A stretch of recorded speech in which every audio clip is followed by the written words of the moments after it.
Hello everybody, welcome to Cal-Am Resorts Photography Workshops. My name is Randy Anagnostis and I'll be your host for these programs. Whether you are a beginner, a novice, or an experienced photographer, I hope you'll find some information that will be useful next time you go out to shoot. So let's get started with tip number 1. Choose your time of day. Planning your photo shoot can produce much better photos. You've probably heard over and over again that lighting is a key component to good photography. So in planning ahead, think about the kind of feeling that you want to convey in your image. Do you want to show those mountains in full daylight, bright sun, midday, or are you looking to convey a different kind of emotion with the evening shot that you want to take of a full moon? Every setting has different kind of lighting, and you have to determine ahead of time what kind of image you really want to be able to capture. Choose to get out and shoot in low light conditions, bright sun, or no light at all, and you'll find yourself improving your photography skills. Tip number 2, handheld or tripod. The average photographer always carries their camera around in their hand, takes pictures all the time, and sometimes they get great pictures. A lot of times they'll get images that seem to be blurry or just not quite right.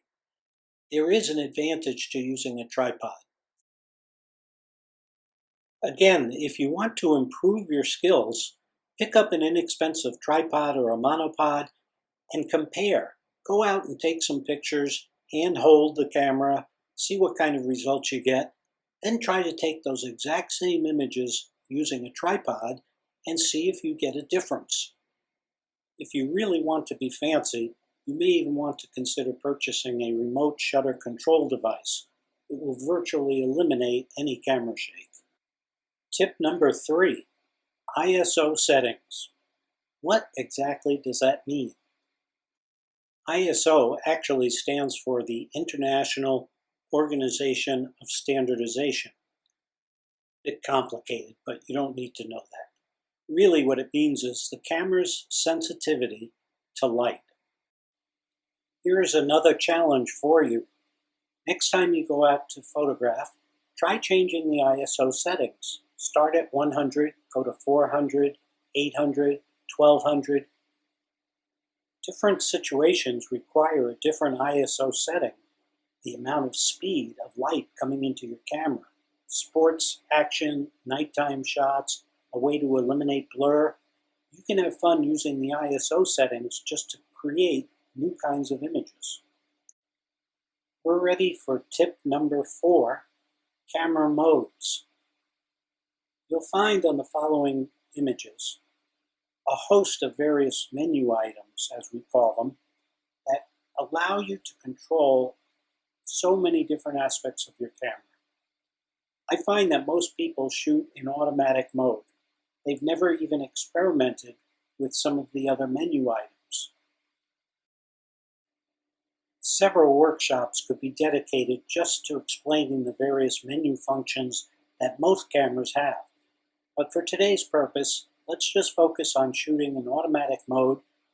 I may suggest that you look into your camera's capability to shoot in landscape mode and find that setting. It will enhance your colors. Okay, tip number 5, single shot or bursts. Let me give you some explanation of the differences. Almost any camera today has the ability to do single shot photography or multiple burst images. You've probably experienced that even on your smartphones. You hold the shutter button down and it fires off a sequence of shots capturing the same thing so many frames per second. When it comes to landscape photography, I tend to recommend single shot photography, unless you're trying to capture movement. The point here is to learn the capability of your camera. How many frames per second can it capture images? That will be very useful depending on what kind of photography you're looking to do. We are halfway there, so here is tip number 6. Crop your shots first. Let me explain what that means. When you look through the lens of your camera and you see an image, you can immediately capture that entire image. However, when you get home and you look at it and really you just wanted to focus, let's say from this image above, on the rainbow and the cactus, now you're going to have to spend editing time cropping the image so that you can get it to look like the picture above. Rather than take random shots, make the habit of looking through your lens, cropping it in your mind as to how you think the image should look as a finished photo, and you'll save yourself a lot of time and end up with much better images. Tip number 7, color versus black and white. You can enhance the presentation of your photography simply by converting color images into black and white images. With today's editing software, it's so easy to do. Some individuals believe that black and white is the only pure kind of photography, but really, in my opinion, it's an artist's choice. You may like to see an image in color, or you may fool around with it, shift it over to black and white, and find that that's more appealing. The point here is if you shoot in color, you easily have the ability to convert to black and white later. So I highly recommend shooting in color, and then you decide later on, by experimenting, which image you prefer to show. Let's move on now to tip number 8. Create depth of field. In photography, depth of field usually relates to a menu setting that you use on your camera. It allows you to focus on the subject that's in the foreground with a little more blur added to the image that might be 20 feet behind, for instance. I like to promote the concept of creating your own depth of field, not necessarily with a blur effect, but just to give a better sense of perspective. In this photo, the boulder in the lower left-hand corner protruding into the water allows you to get that sense of distance as the water flows down towards the mountains. Tip number 9, practice patience. I can't tell you how many times I've sat in one location for hours just waiting to capture the right image. You look at this image, the white cloud that you see coming over Superstition Mountain was way off to the right-hand side of the mountain when I first saw it. But I knew the way the wind was blowing and the clouds were moving, that eventually it was going to come right over the mountain. In my mind, that was the image I wanted to capture.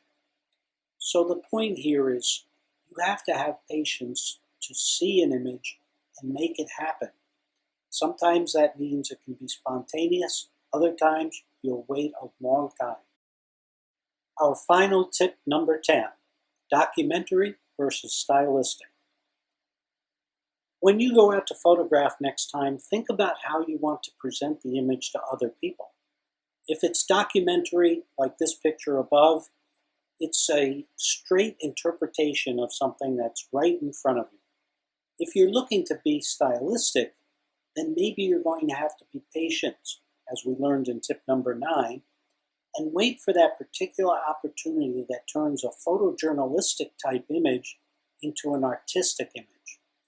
As you see the bee is approaching this saguaro cactus blossom, that now takes it out of the category of a photojournalistic image and creates an artistic kind of photo. You can do that simply by looking for the right situations. Let me give you 5 new ideas to practice. Number 1, choose one location and photograph it 3 different times of the day and night.